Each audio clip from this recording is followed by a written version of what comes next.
Hey everybody, welcome to Venomcentral. We're going to do something today. We're going to work with some Gaboon Vipers. And everybody knows what a Gaboon Viper is. All the snake people know at least. But anyways, it's large African viper. The true vipers. Now, Bitis cabanica rhinoceros.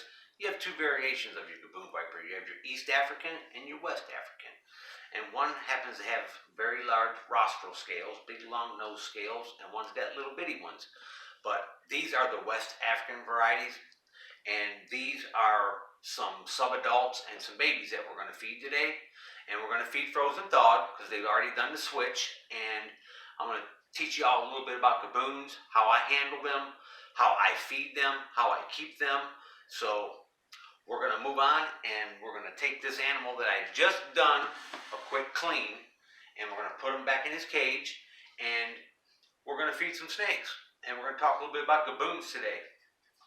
Okay, now these Gaboons here, now you can hear them. Now when a Gaboon's making that noise, he's letting you know that he ain't happy.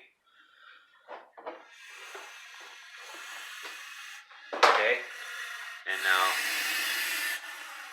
he sounds like a dragon, don't he? Now, this Gaboon is approximately 3 years old. I produced this 3 years ago. It was one of my holdbacks. And this big boy right here, he's probably about 5-6 pounds, and he's pushing 3.5 foot maybe. He's got a ways to go before he reaches maturity. I don't breed Gaboons until they're at least 6 to 7 years old, and they're at least 5 foot.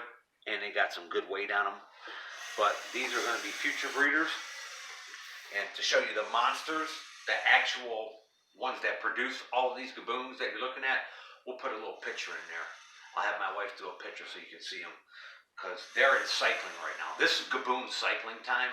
This is when Gaboons need to be kept a little bit cooler, a little more high humidity, and chill for the next month or two. But I'm going to move this guy back into his cage, and I handle Gaboons very delicately because of their striking capabilities, and these things can strike in any direction. That's why I see these guys free handling Gaboons, and it scares the shit out of me. I don't want to see anybody get hurt, but I'll kind of do him the same way I do the rattlesnakes, okay? And we take our sweet little time with them. We don't like them teetering too much, okay?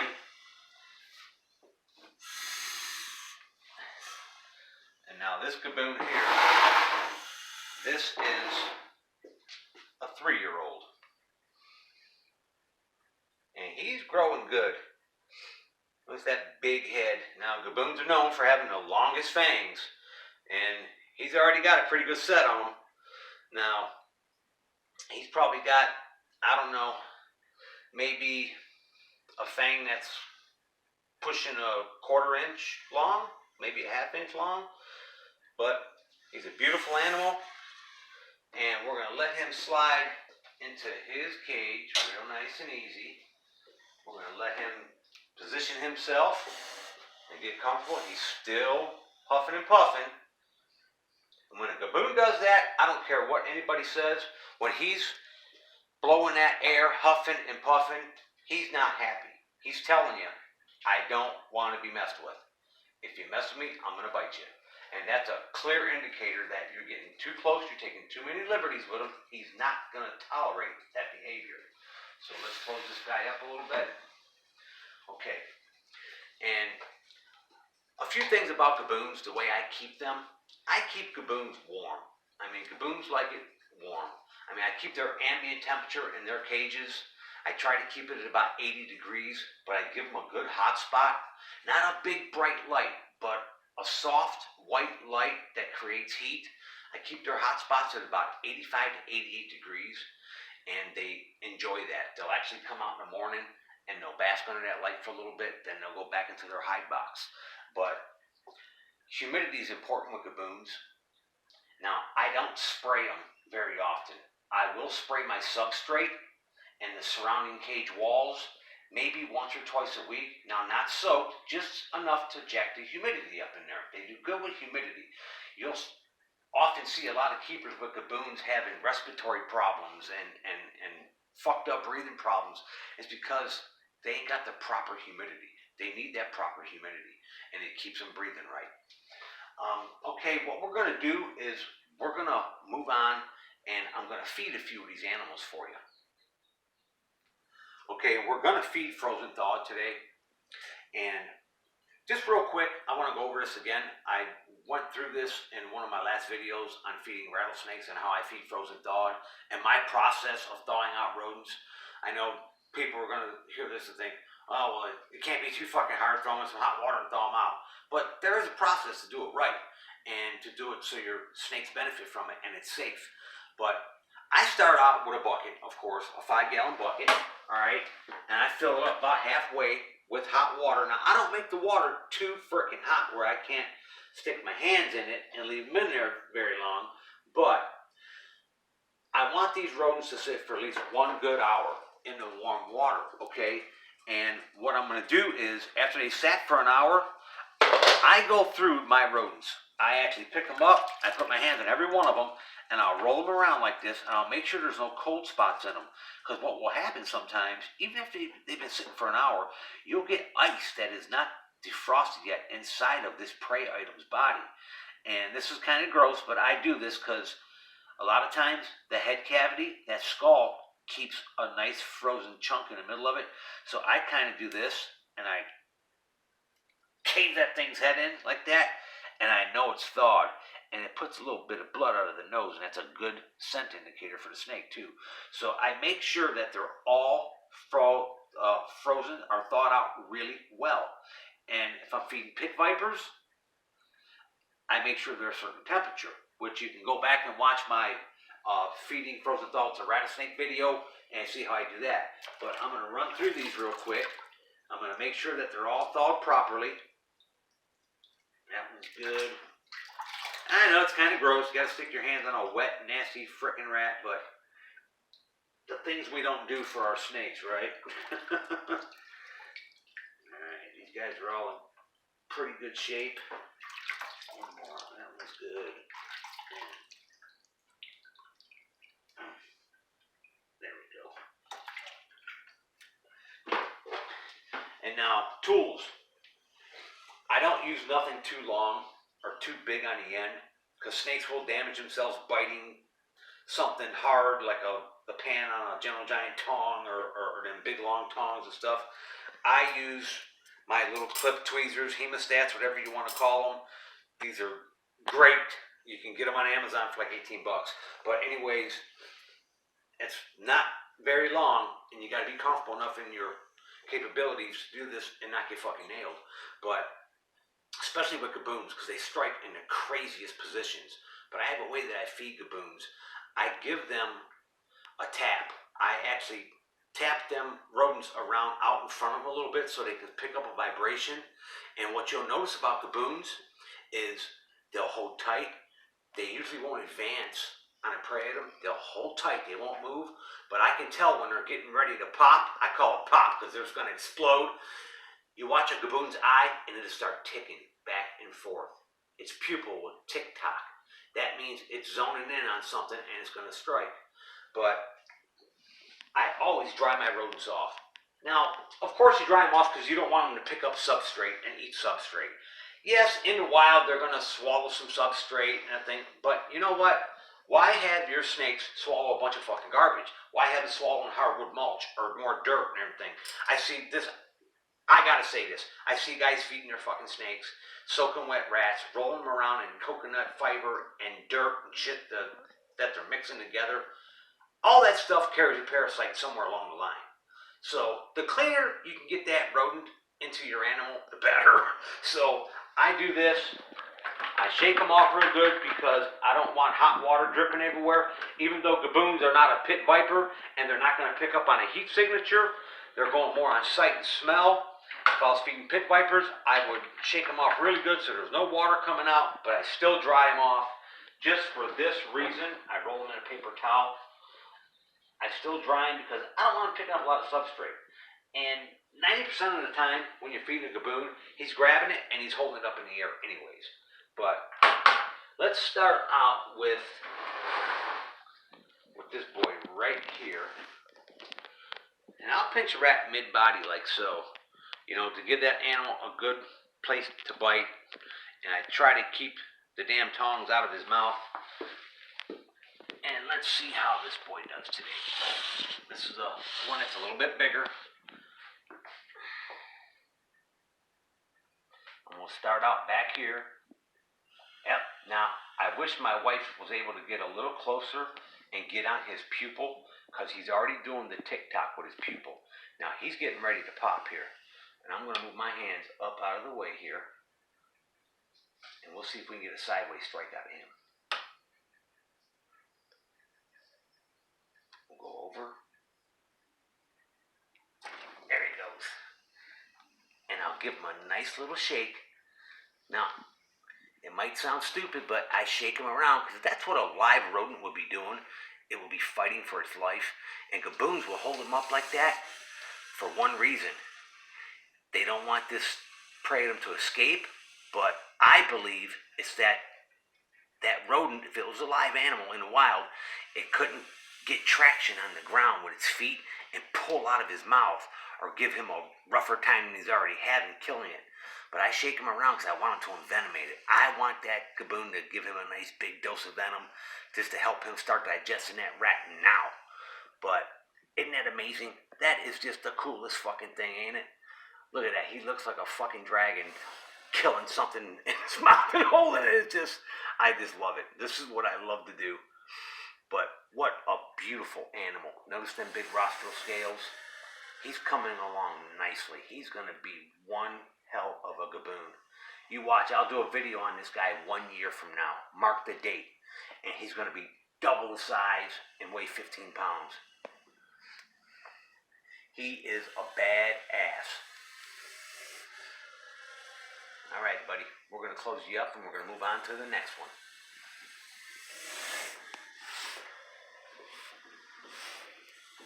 All right.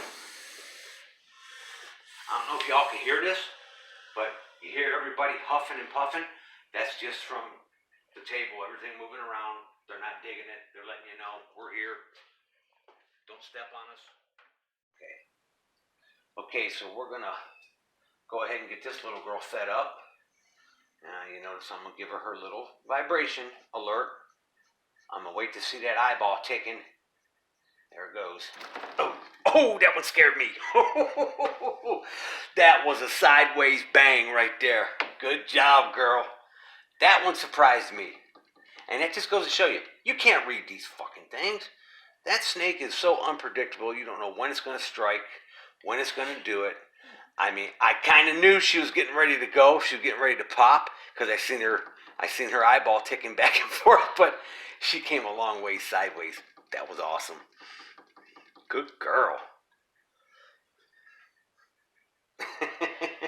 And she's got it up off the ground. She don't want to get away from her. Look what I got. Let me show everybody what I got.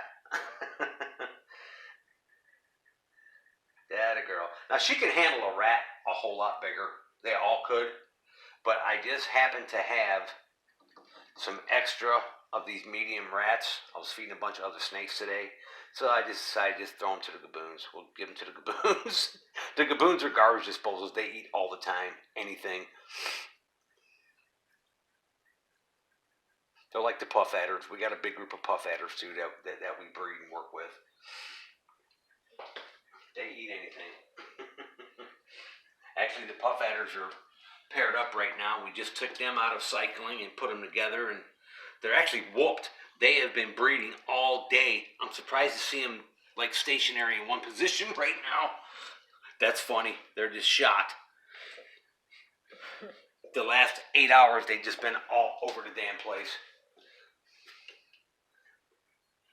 All right, little girl, you done good. What a creature, huh? What an amazing snake.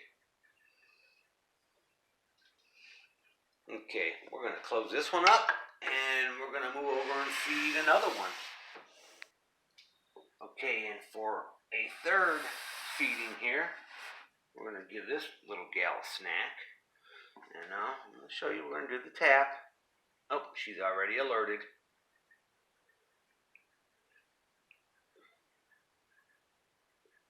There's her eyeball. She's getting ready. Now what I'm going to do is, and I try to do this with a lot of them, I'm going to go up above her head a little bit. Boom, bam. There you go. And we'll give her a nice little shake.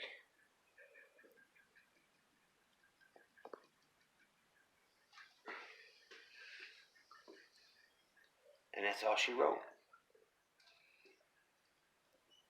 Now notice she's going to use them fangs to rake that thing down into her throat. One at a time, slowly, just to rake it right down to her gullet.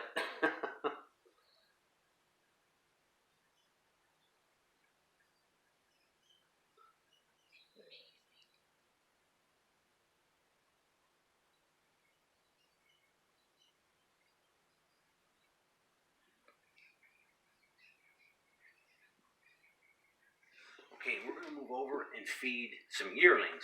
Now, I produced these last year, and I only kept one pair back for future breeders because these are from a different bloodline. And now, these are just going to be little electric babies.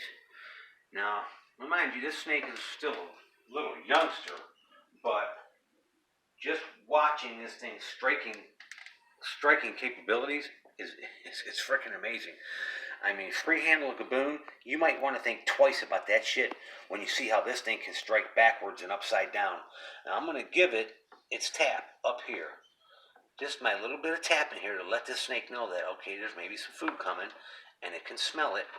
But what I'm going to do is, okay, now it's aware. I can just tell its eyes are starting to tick. Now we're going to come over. Boom. Now, you tell me, you're free handling a Gaboon, and you got that snake out in front of you, okay? The hook on one end, you got it by the tail.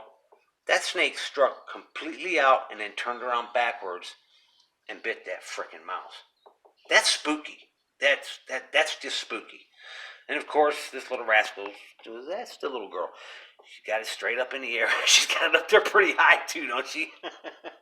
That's just adorable. It's cute as a button. You can drag them around. They ain't gonna let it go. That is just as cute as a button.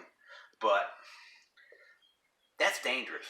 That is, I mean, Gaboons are a completely underestimated snake when it comes to, everybody thinks, oh, they're a big, fat, lazy, docile snake. Yeah, until one of them sinks that fucking 2-inch fangs in you. And you better hope that somebody's got anti-venom for you if you don't have it for yourself. But anyways, striking capabilities in Bitis cabonica, unbelievable. Well, we're going to move over and feed the next one. Okay, and for our last one of the day, we're going to feed another yearling. This is the little male. Okay, and he's a little skittish. Now, you hear him? He's huffing already. And he's already not going to look. And that right there tells me that when I put this rodent over there in front of him, he might just take off. Or he might shoot forward. This snake is a total different animal than that other one. This one behaves differently. And they all got their own little personality. But with this guy, we're going to gently present his rodent. I'm going to give him this little tap. We're going to let him know, okay, there you go, buddy. Let him know that we're not here to hurt him. We just want to give him a little something to eat. And he came up pretty high and grabbed that thing. And of course, he's going to hold it up in the air. Look at that little face. He's cute as fuck, ain't he? But notice that Gaboon's behavior. Now, they all don't act like that. Some of them do, some of them don't.